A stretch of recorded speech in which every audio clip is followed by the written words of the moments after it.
Welcome back to Just Revise. No lectures, just pure revision. Before we move ahead, let's quickly solve the questions we left in the last video.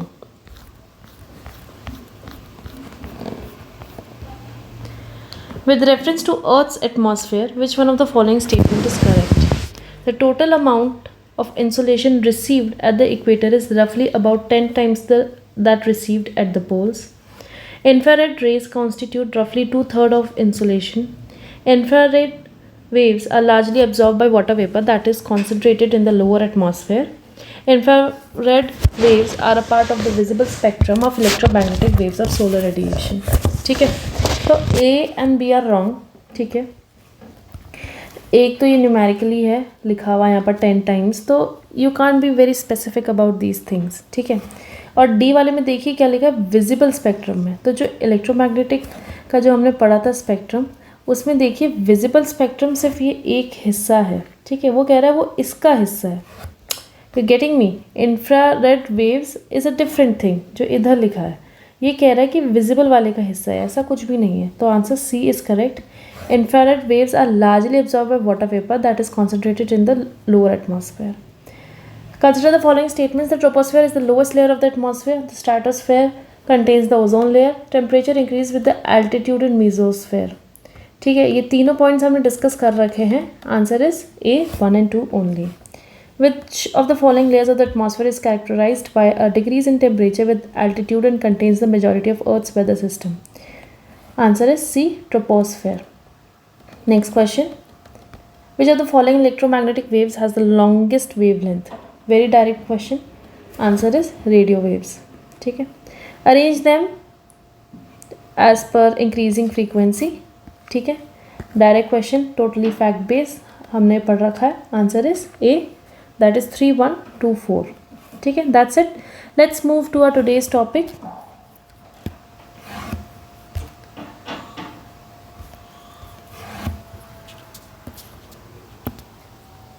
ठीक है, आज हम start करेंगे नया topic.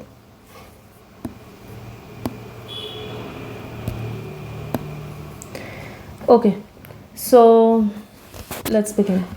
देखिए, wind क्या होती है, जो लेफ़्ट से राइट, राइट से लेफ़्ट जाती है. ठीक है, और जो ऊपर से नीचे जाती है हवाई, उसे हम करंट कहते हैं. ठीक है, करंट ऊपर नीचे दाएं बाएं हर जगह होती है. हमको फील सिर्फ विंड होती है, और जो ये होती है इसे हम करंट कहते हैं. ठीक है, high barometric slope is high wind speed. देखिए, बैरोमीटर क्या होता है? It is an instrument which is use to measure pressure. ठीक है, स्लोप क्या होता है? कोई भी चीज़ हाई लेवल पे होती है और वो लो लेवल पे जाती है, लाइक इसे हम स्लोप कहते हैं. तो हाई बैरोमेट्रिक स्लोप का मतलब है कि ये जो हाई का और लो के बीच में डिफरेंस है वो हाई है. ठीक है, देखो क्या होता है, जैसे मान लीजिए ये एक एयर मास है. ठीक है, इसमें मॉलिक्यूल्स बहुत सारे हैं, और एक ये एयर मास है, इस मॉलिक्यूल्स नहीं है. तो अब देखो डिफरेंस ज़्यादा है, यहाँ बहुत ज़्यादा है, यहाँ बिल्कुल भी नहीं है. तो डिफरेंस बहुत ज़्यादा है, तो ये ज़्यादा तेज़ स्पीड से मूव करेंगे. अब यहाँ एक एयर मास है जिसमें थोड़े से पार्टिकल्स हैं, और इसमें भी थोड़े हैं. इसके कंपैरिजन में कम है, लेकिन है डिफरेंस है, लेकिन डिफरेंस दोनों में कम है, तो ये स्पीड इसकी स्लो रहेगी. तो जितना ज़्यादा स्लोप रहेगा, जितना ज़्यादा डिफरेंस होगा, उतनी ज़्यादा स्पीड होगी. ठीक है, नेक्स्ट. अब देखो होता क्या है ना कि स्काई में क्या होता है, लेस टेम्परेचर होता है. जैसे हम ऊपर जाते हैं हाइट में तो टेम्परेचर लेस होता है. ठीक है, प्लस गैसेस हैवी होती है, क्योंकि ठंडी होती है तो वो हैवी होती है, और फिर ग्रेविटी भी होती है अपनी अर्थ की. तो ये दोनों साथ में एक्ट करती है. एक की गैस हैवी हो जाती है क्योंकि टेम्परेचर कम है, और ग्रेविटी भी असर दिखाती है. तो वो जो ऊपर पे जो हमारी हवा होती है ना, वो नीचे आती है. ठीक है, सिंक करती है. और जब हवा सिंक करती है तो वो जब नीचे आती है तो वो डाइवर्ज करती है. ठीक है, और जो ये हो गया स्काई का. ठीक है, अब लैंड पे क्या होता है ना, अर्थ रेडिएट कर रहा है. मैंने आपको पिछले वीडियो में बताया था कि जो सन है वो अपनी यहाँ पर इंसुलेशन होता है, और फिर यहाँ से अर्थ रेडिएट करता है. तो अब जब अर्थ रेडिएट कर रहा है तो टेम्परेचर बढ़ेगा, अर्थ सरफेस का टेम्परेचर बढ़ेगा. तो जब टेम्परेचर बढ़ता है तो जो हमारी गैस है, जो हमारा एयर मास है, वो ऊपर राइज करेगा, क्योंकि वो लाइट हो जाता है, मॉलिक्यूल स्प्रेड होने लग जाते हैं, तो वो ऊपर राइज करेगा. तो ये जो अपना लैंड है, ठीक है। यहाँ से अगर एयर ऊपर राइज कर रही है तो इधर इधर तो लो प्रेशर क्रिएट हो जाएगा, ठीक है। ये ऊपर जा रहा है तो यहाँ कोई प्रेशर ही नहीं है ना, तो ये लो प्रेशर हो गया। तो लो प्रेशर में क्या होता है ना, कन्वर्ज होता है, ठीक है। तो हाई प्रेशर में डाइवर्ज होता है, लो प्रेशर में कन्वर्ज होता है, साथ आता है, ठीक है। अब ये कॉन्सेप्ट हाई और लो प्रेशर का, ठीक है, हम इकट्ठे यूज़ करते हैं। Let's see how. अच्छा, एक चीज़ और याद रखनी है, इसका अपोजिट होता है। जैसे अगर मान लो यहाँ हाई प्रेशर है तो नीचे लो प्रेशर होगा, ऊपर लो प्रेशर है तो नीचे हाई प्रेशर होगा। दिस इज़ अ रूल, ठीक है। अपोजिट होता है, वट एवर इज़ अप नीचे उसका अपोजिट होएगा। अब इस कॉन्सेप्ट को और इस कॉन्सेप्ट को हम साथ में लेकर आते हैं, ठीक है। तो क्या होगा, देखो अब हमने पढ़ा कि हाई प्रेशर होता है तो नीचे आती हवा, आ गई नीचे हवा, और लो प्रेशर होता है तो ऊपर जाती है, ठीक है। मतलब यहाँ टेम्परेचर ज़्यादा है तो गैस ऊपर चली जाती है, तो नीचे लो प्रेशर रह जाता है। तो अगर यहाँ लो प्रेशर है तो ऊपर क्या बनेगा, हाई प्रेशर। ये अपोजिट वाली बात हमने पढ़ी। और ऊपर अगर नीचे अगर अपन हाई प्रेशर डाल रहे हैं, लाइक आ रहा है, तो ऊपर क्या होगा, लो प्रेशर। फिर हमने पढ़ा कि जो ये है बैरोमेट्रिक स्लोप, है ना, ये वाली चीज़ जो मैंने समझाई, हाई से लो की तरफ जाते हैं। तो अब हाई से लो की तरफ जाएंगे, हाई से लो की तरफ जाएंगे, तो देखो ये पूरा एक सर्कल बन गया, है ना, विंड का एक सर्कुलर पाथ बन गया। तो इसे कहते हैं Feral model of air circulation. Feral ने यही कहा था, साइंटिस्ट है फेरल, उन्होंने यही कहा था, ठीक है। तो अब इक्वेटर पे क्या होता है, टेम्परेचर ज़्यादा होता है, लो प्रेशर होता है, पोल पे टेम्परेचर कम होता है, हाई प्रेशर होता है, ठीक है। हम विंड फील कर पाते हैं, हम करंट को फील नहीं कर पाते। नाउ लेट्स सी, जो ये मैंने अभी समझाया ये यहाँ कैसे काम करता है। देखो ये ज़ीरो है, इक्वेटर है, हाई टेम्परेचर होगा तो लो प्रेशर बनेगा क्योंकि हवा ऊपर चली गई है, ठीक है। तब थर्मली इंड्यूस्ड क्यों लिखा है, क्योंकि ये जो सन की हीट है, थर्मली यहाँ पर मतलब हीट से रिलेशन है ना, तो थर्मली इंड्यूस्ड हो गया ये। उसके बाद ऊपर गया, ठीक है। अब इधर क्या हो रहा है, पोल पे ये हैवी होता है टेम्परेचर, पोल्स पे टेम्परेचर ज़्यादा, टेम्परेचर मतलब ठंडा होता है तो गैसेस हैवी हो जाती है तो वो नीचे आती है, ठीक है। तो यहाँ बन गया हाई प्रेशर, यहाँ बन गया लो प्रेशर, यहाँ बन गया हाई प्रेशर, और यहाँ हाई प्रेशर तो यहाँ बन गया लो प्रेशर, ठीक है। अब क्या होता है, ये लो प्रेशर है, ठीक है। अब क्योंकि ये यहाँ से उठ रही है तो ये कन्वर्ज हो रही है, ठीक है, और यहाँ से ये नीचे आ रही है, ठीक है। अब यहाँ से उठी, ठीक है, let me take a pencil. देखो यहाँ क्या हो रहा है, ये बन गया अपना लो प्रेशर, ये बन गया अपना हाई प्रेशर। इतना समझ आ गया। 30 डिग्री पे यहाँ पर होगा हाई प्रेशर, क्यों हाई प्रेशर यहाँ क्यों होगा, एक यहाँ पर कंपेरेटिवली इक्वेटर से कम है टेम्परेचर, ठीक है, तो यहाँ सिंक करेगा, प्लस यहाँ हाई प्रेशर है तो यहाँ लो प्रेशर, तो इस तरीके से हमारा पूरा साइकिल बन जाएगा। तो ये तो यहाँ आ गया, ठीक है। अब जैसे यहाँ पर ये सिंक कर रहा है तो ये डाइवर्ज करेगा, ठीक है। ये भी यहाँ सिंक कर रहा है, ये भी डाइवर्ज करेगा, ठीक है। इतना समझ आया। अब क्या हो रहा है ना, यहाँ से हॉट कंपेरेटिवली हॉट एयर जा रही है, यहाँ से कंपेरेटिवली कोल्ड जा रही है, ठीक है। तो अब इसमें भी हॉट और कोल्ड में जो हॉट वाली है वो ऊपर राइज कर जाएगी और कोल्ड वाली नीचे सेटल हो जाएगी।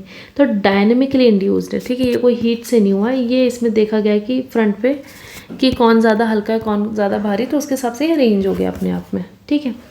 अब due to centrifugal force due to rotation hot air rises up, ठीक है। ये हमने अभी पढ़ा। इक्वेटर पे it is thermally induced, temperature ज़्यादा होता है, लो प्रेशर होता है, एयर गोज अप, टेम्परेचर घटता है, हाइट बढ़ती है, क्लाउड फॉर्मेशन होता है और इस एरिया में रेन होती है, ठीक है।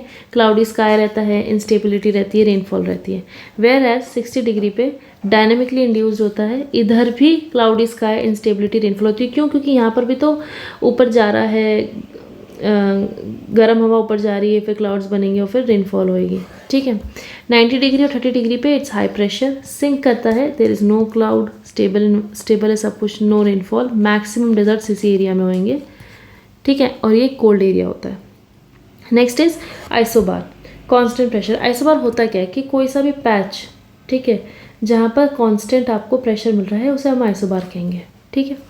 अब अर्थ ना रोटेट करता है, ठीक है, अर्थ रोटेट करता है तो एक डिफ्लेक्टिव फोर्स साथ में लाता है। ये जो जब अपन कभी मेले में जाते हैं, आपने देखा होगा चक्री पे जब बच्चे झूलते हैं तो वो एक टेढ़ा हो जाता है, लाइक पीछे की तरफ एक फोर्स आता है, तो वो डिफ्लेक्टिव फोर्स होता है।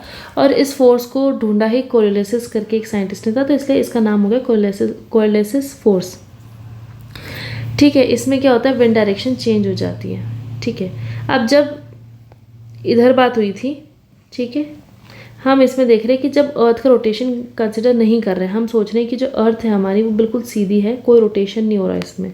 ठीक है, अब इधर एक डायग्राम बना रखा है मैंने, देखो जैसे ये है, एक ये अपने लैंड है, यहाँ पर एक आइसोबार बना दिया, कांस्टेंट प्रेशर, ये एक आइसोबार बना दिया।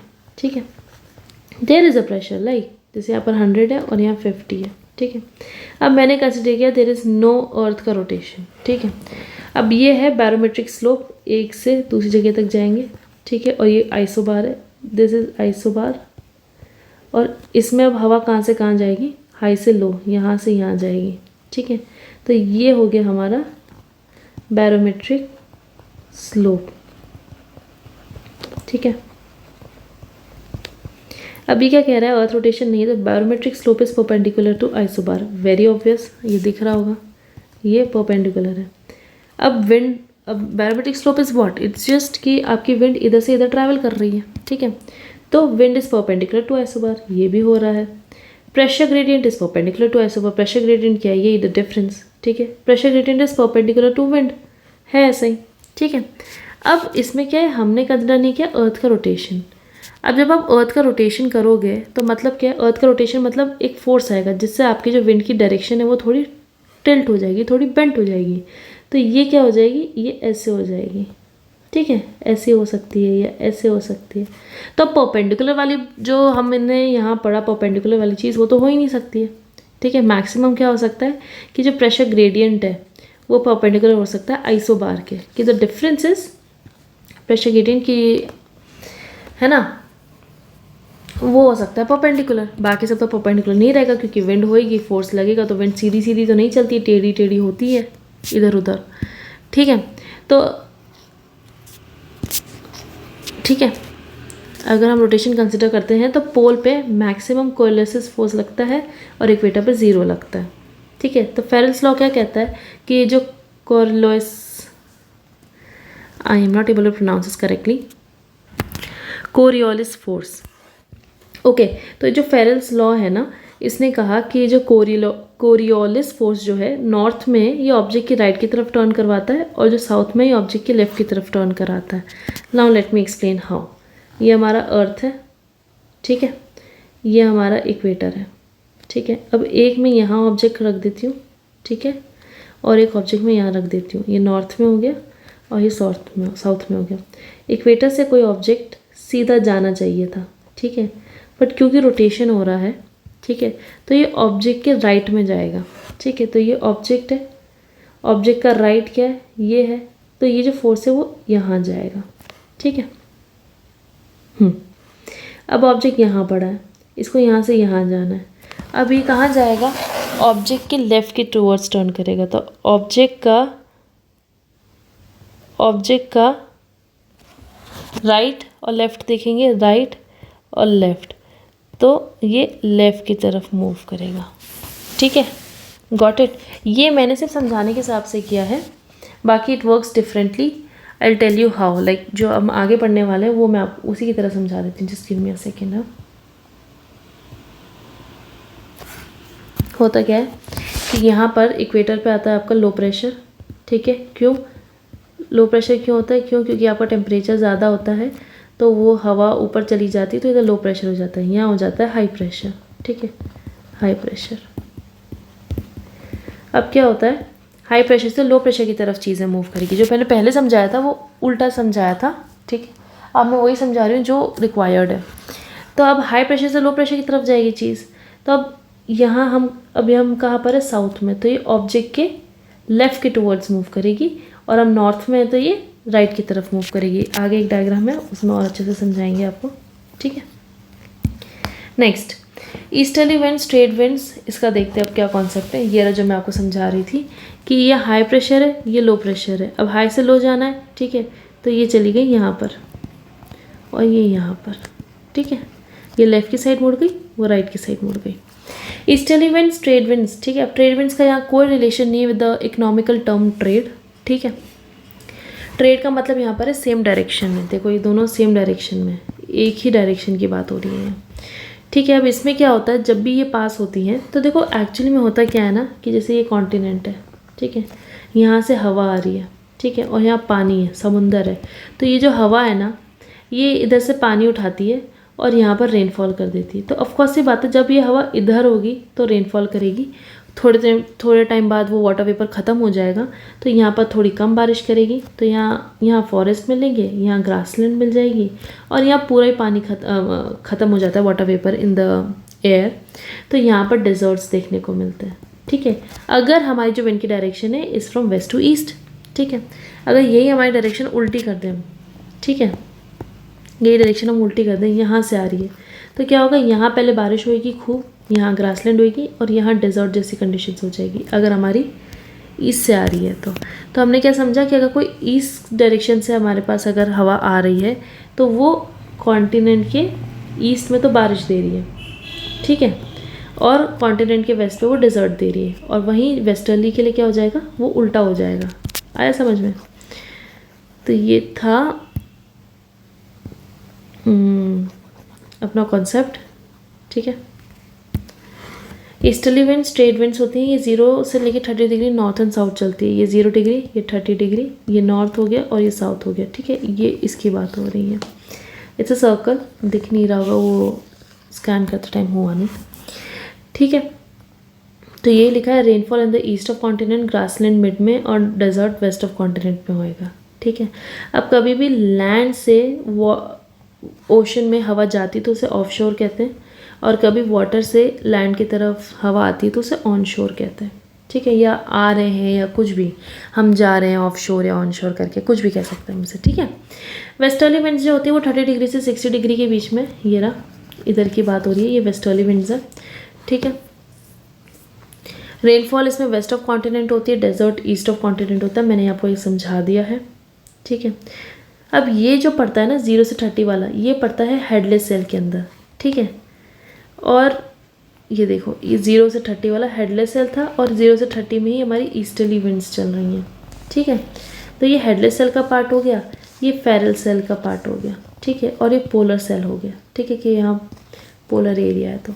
ठीक है, अब जब हम वेस्टर्लीज की बात कर रहे हैं तो इसका जो ये जोन है, यहाँ पर ना आपको कॉन्टिनेंट्स मिल जाएंगे, नॉर्थ अमेरिका मिल जाएगा, यूरोप मिल जाएगा, एशिया का रशिया मिल जाएगा। ठीक है, तो यहाँ पर ना बहुत लैंड है तो बैरियर ज़्यादा है। ठीक है, और विंड ऑलमोस्ट यहाँ आते आते आते ड्राई पड़ जाती है। साउथ में इधर ना पानी बहुत है, इधर बैरियर कम है। ठीक है, तो हवाएं बहुत तेज़ तेज़ चलती हैं यहाँ पर, तो इनका है ना जैसे जैसे लैटिट्यूड बढ़ता जाता है स्पीड बढ़ती जाती है, क्यों? क्योंकि यहाँ बैरियर ही नहीं है ज़्यादा। ठीक है, तो इधर ना नाम गिवन है, जैसे 40 डिग्री पे 40 डिग्री जो लैटिट्यूड है, 40 डिग्री जो लैटिट्यूड है वहाँ पर जो विंड चलती है उसे कहते हैं रोरिंग 40, रोरिंग 40। ठीक है, इंडियन ओशन भी इसमें इंक्लूड हो जाता है। 50 डिग्री पे है फ्यूरियस 50, 60 डिग्री पे है स्क्रीमिंग शेकिंग 60 डिग्री। ठीक है, रेन शैडो क्या कॉन्सेप्ट होता है? देखो, जैसे मान लीजिए कि ये हमारा पहाड़ है, ठीक है, सीधे ऐसे मैं दिखा रही हूँ, ये पूरी रेंज है। अब यहाँ से आ रही है हवा, ठीक है, और यहाँ पानी है, ओशन है। अगर आपका जैसे कॉन्टिनेंट में एंट्री होते ही अगर आपका पहाड़ है तो क्या होगा ना, ये विंड आ रही है यहाँ से, तो चूँकि ये माउंटेन है, ठीक है, अब मैं इसको जूम करके दिखाती हूँ, है ना। अब क्या होगा ना कि जैसे ये माउंटेन है, ठीक है, तो ये हवा आ रही है तो ये हवा ऊपर जाएगी, तो ऊपर जाएगी तो टेम्परेचर कम होएगा। ठीक है, क्लाउड्स बनेंगे और फिर यहाँ रेनफॉल हो जाएगी। ठीक है, अब यहाँ रेनफॉल हो गई तो जब ये हवा इधर को क्रॉस करके आएगी तो ये तो ड्राई हो जाएगी, तो यहाँ तो बारिश होगी ही नहीं, तो इसको हम कहते हैं रेन शैडो। ठीक है, तो जब भी माउंटेन्स आ जाते हैं रास्ते में, उस हवा में जहाँ वाटर वेपर कंटेंट ज़्यादा होता है तो फिर वो रेन शैडो वाला काम हो जाता है। ठीक है, साउथ अमेरिका में एंडीज माउंटेन है तो वो रेन शैडो कर देते हैं। ठीक है, तो ये यहाँ बारिश हो गई तो फिर यहाँ डेजर्ट है। Okay, next is polar winds. Polar winds है जो वही ईस्टर्लीज प्लस पोलर, पोलर तो जगह के हिसाब से हो गया और वो भी ईस्टर्ली विंड्स ही होती है, तो ये 60 से 90 डिग्री चलती है, तो इसे हम पोलर ईस्टर्लीज कहते हैं। ईस्टर्लीज को ईस्टर्लीज क्यों कहते हैं? क्योंकि वो उसका जो ओरिजिन है विंड का वो ईस्ट से है। वेस्टर्लीज को वेस्टर्लीज क्यों कहते हैं? क्योंकि उसका ओरिजिन वेस्ट से है। ठीक है। तो जो Feral model of air circulation है वो ट्राई सेल्यूलर है, इसमें 3 सेल है, एक है हेडले, एक है फेरल, एक है पोलर। हेडले में ईस्टली आ गई, फेरल में वेस्टर्ली आ गई, पोलर में पोलर ईस्टर्ली आ गई। जो Hadlee model of air circulation था उसमें थोड़े ड्रॉबैक्स थे। एक, उसने यूनिसेल्यूलर मॉडल चूज़ किया, उसने कहा था बस 0 से 90 का वो एक्सप्लेनेशन दे पाया था, बीच में 30-60 का ही वॉजंट एबल टू एक्सप्लेन। उन्होंने अर्थ रोटेशन को कंसिडर नहीं किया था, ठीक है। Now what is ITCZ? That is intertropical convergence zone. देखो इंटरट्रॉपिकल, ट्रॉपिकल एरिया कौन सा होता है हमारा, ये वाला, ठीक है। कन्वर्जन जोन क्यों कह रहे हैं, क्योंकि ये देखो ये कन्वर्स कर रही है, that's it, that is ITCZ for you. नाम में ही सब कुछ लिखा है इसके, ठीक है। यहाँ लो प्रेशर होता है, ठीक है। डॉल्ड्रम क्या होता है, डॉल्ड्रम क्या होता है कि काम कंडीशन होती है विंड की, ठीक है। इक्वेटर पे विंड जो होती है वो काम पे होती है, बिल्कुल शांत होती है, ठीक है। क्यों, क्योंकि हॉट एयर तो राइज अप हो जाती है, अब नीचे तो कुछ बचा ही नहीं है, तो कोई हॉरिजॉन्टल मूवमेंट नहीं होता है, आप समझ रहे हो। क्योंकि हाई प्रेशर है, मैं मानती हूँ, पर जैसे 0 डिग्री और ये 30 डिग्री, तो ये जो 5 से 10 डिग्री का जोन है, 0 से 5-10 डिग्री का जोन है, इधर कुछ मूवमेंट नहीं है, बहुत शांत है ये, तो इसे डॉल्ड्रम वाला एरिया कहते हैं। Horse latitude 30 degree north and south में मिलता है, कहाँ, यहाँ, ठीक है। हॉर्स लैटिट्यूड क्यों कहते हैं भाई इसको, इसलिए कहते हैं क्योंकि यहाँ पर करंट सिंक होता है, यहाँ कोई विंड नहीं होती। देखो जैसे कहाँ गया, ये रहा 30 डिग्री, ये रहा, देखो यहाँ पर करंट सिंक कर रहा है। करंट क्यों बोल रही हूँ मैं, क्योंकि ये अप से डाउन है, अगर लेफ्ट से राइट होता तो मैं इसे विंड कहती। करंट है ना, यहाँ पर सिंक कर रहा है पूरा, है ना, हाई प्रेशर क्रिएट हो रहा है, ठीक है। तो इसे कहते हैं horse latitude. Horse latitude it has a different story कि इसे हॉर्स लैटिट्यूड ही क्यों कहते हैं, यू कैन गूगल इट, ठीक है। यहाँ कोई विंड नहीं होती, जब नीचे सिंक कर रहा है तो यहाँ क्या विंड होएगी, ठीक है। Next we have difference between doldrum and horse latitude. Doldrum 0 degree पे होता है, ठीक है, बिल्कुल just near to it, and horse degree 30 degree north and south पे होता है। डॉल्ड्रम पे लो प्रेशर होता है because it is near the equator, इसका हाई प्रेशर होता है, यहाँ क्लाउड फॉर्मेशन होती है, रेनफॉल होती है। सी काम है in the sense of wind कि कोई विंड चलती नहीं है। ऑफ कोर्स टेम्परेचर ऊपर जाके कम होता है तो क्लाउड्स फॉर्मेशन होती है, यहाँ कोई क्लाउड फॉर्मेशन नहीं है क्योंकि करंट नीचे आ रहा है, it's a high pressure thing. In stable conditions यहाँ कन्वर्ज होता है या डाइवर्ज होता है, that was the difference between doldrum and horse latitude. Now let's talk about local winds. Local winds ना 2 टाइप की पढ़ रहे हैं हम, एक होती है लैंड एंड सी ब्रीज, एक है माउंटेन एंड वैली ब्रीज, ठीक है। जो भी नाम है, वेस्टर्ली का नाम भी क्यों पड़ा, क्योंकि वेस्टर्ली सोर्स है। तो लैंड ब्रीज का मतलब जो लैंड से निकलती है, तो लैंड से सी तक जाती है। अब अगर लैंड से सी पे जा रही है which makes it very obvious कि लैंड पे हाई प्रेशर है और सी पे लो प्रेशर है, क्योंकि हाई प्रेशर से लो प्रेशर ही चीज़ जाती है, ठीक है। तो लैंड ब्रीज और सी ब्रीज क्या होगा, सी से लैंड पे जाती है, ठीक है, ब्रीज। अब नाइट में क्या होता है, आप बीच पे जाओगे ना आपको गर्मी लगेगी, और डे में बीच पे आपको प्लेजेंट लगेगा। क्यों, क्योंकि उस time these land breeze and sea breeze are working, ठीक है। Next is mountain breeze and valley breeze. Mountain breeze को कैटाबैटिक विंड भी कहते हैं और वैली ब्रीज को एनाबैटिक विंड भी कहते हैं, ठीक है। माउंटेन ब्रीज में क्या होता है, माउंटेन से निकल रही है तो मतलब टॉप से बीच में जा रही है। वैली ब्रीज मतलब वैली से ऊपर आ रही है, ठीक है। तो ये जो माउंटेन ब्रीज है कैटाबैटिक, ये नाइट में एक्टिव होती है बहुत, ठीक है, रात को ही होता है, और वैली ब्रीज डे में होता है कि नीचे से ऊपर हवा जा रही है। अब क्या होता है ना, इसमें ये एयर ड्रेनेज का काम करती है। जब माउंटेन ब्रीज आती है तो क्या होता है, जितनी भी एयर होती है ऊपर वो नीचे आने लगती है, ठीक है। अब नीचे आती है तो नीचे में भी जो ठंडी वाली एयर होती है ना वो नीचे सेटल हो जाती है। क्यों, क्योंकि वो हैवी होती है, ठीक है, डेंसिटी ज़्यादा होती है, और वार्म एयर ऊपर चली जाती है, विच इज़ वेरी ऑब्वियस कि वार्म है, पार्टिकल लाइट है तो ऊपर उठेगा वो, ठीक है। तो हमने तो लेकिन ये पढ़ा था कि जैसे अब इसमें अपन को क्या दिख रहा है कि जैसे जैसे हम ऊपर जा रहे हैं माउंटेन के, हमें टेम्परेचर वार्म मिल रहा है, लेकिन हमने क्या पढ़ा था कि हाइट बढ़ती है तो टेम्परेचर घटता है, लेकिन ये तो उल्टा हो रहा है। तो दिस इज़ टेम्परेचर इन्वर्जन, ठीक है, नॉर्मल लैप्स रेट का उल्टा होता है ये, ठीक है। माउंटेन ब्रीज जो होती है उसकी वजह से टेम्परेचर इन्वर्जन होता है। तो इसी वजह से नाइट में अब कोई यहाँ रहेगा तो वो तो ठंड के मारे मर ही जाएगा, तो वो जो है ना वो यहाँ बीच में रहता है। तो जितने भी वैली के लोग हैं ना वो बिल्कुल बीच में नहीं रहते, वो इधर रहते हैं। क्यों, क्योंकि नीचे तो कलेक्शन ऑफ कोल्ड एयर का हो जाता है ना, तो सेटलमेंट यहाँ नहीं होता है, सेटलमेंट इधर बीच में होता है, ठीक है। तो अब देखो जैसे नॉर्मल लैप्स रेट में क्या होता है, ये देखो ये वार्म है, ये कोल्ड है, हाइट बढ़ती है तो ठंड बढ़ती है, ठीक है। और टेम्परेचर इन्वर्जन में क्या हो रहा है, हाइट बढ़ रही है तो टेम्परेचर भी बढ़ रहा है, ठीक है, ये पोलर एरियाज में थ्रू आउट द ईयर होता है। Next is warm nature list. So this is purely कि आप इसे रट्टा मार लो, ठीक है, एक दो बार का भी क्वेश्चन आ जाता है तो आ जाता है, वरना आई डोंट थिंक कि इसका इनपुट आउटपुट रेशियो अच्छा है।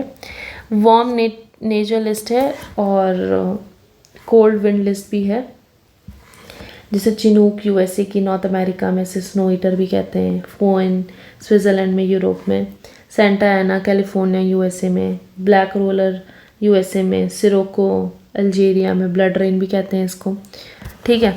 तो बहुत सारे, if you feel like you can pause it and read it, ठीक है। कोल्ड विंड लिस्ट भी है इसमें, I have written 8 of them, ठीक है। This is now basic NCERT extra stuff. Pressure and height का इन्वर्स रिलेशन होता है, जैसे अब इसका एक प्राइम एग्जांपल है, देखो जैसे ये बंद कमरा है, ठीक है, एक आदमी ऐसे खड़ा है और एक इतना है, ठीक है। अब मान लो ऊपर से प्रेशर लगाया जा रहा है, तो इस पर कितना प्रेशर आएगा, इतना सारा, और इस पर इतना सा, तो जिसकी हाइट बड़ी है उस पर प्रेशर कम है, ठीक है, तो ये इन्वर्स रिलेशन हो गया। तो जिसकी हाइट बड़ी है उसका प्रेशर कम है, तो ये इन्वर्स रिलेशन है। So this is how you have to think about this pressure and height का relation. Vertical pressure gradient is more than horizontal pressure gradient, ठीक है। और जो हॉरिजॉन्टल प्रेशर ग्रेडियंट है वो रिस्पॉन्ड करता है 4 चीज़ों को, प्रेशर ग्रेडियंट को, फ्रिक्शन, कोरियोलिसिस और ग्रेविटेशनल को। Just to remember it, I have made this mnemonic. Then we have I think so everything is finished. This is basic data. If you feel like reading it, you can pause it and read it. Now let's go to PYQs. Consider the following statements. It is about westerlies, we can do it, ठीक है, हम next video में इसको solve करेंगे। Then it is about land breeze and sea breeze, we can do it. Then it is about ITCZ, पढ़ा है हमने, local wind पढ़ा है, पढ़ लेना आप ये, ठीक है। And it is about cells, tricellular cell, we can do it. So yeah that's it for the video. Hope you have learned something and we will meet in the next video. Till then, just revise.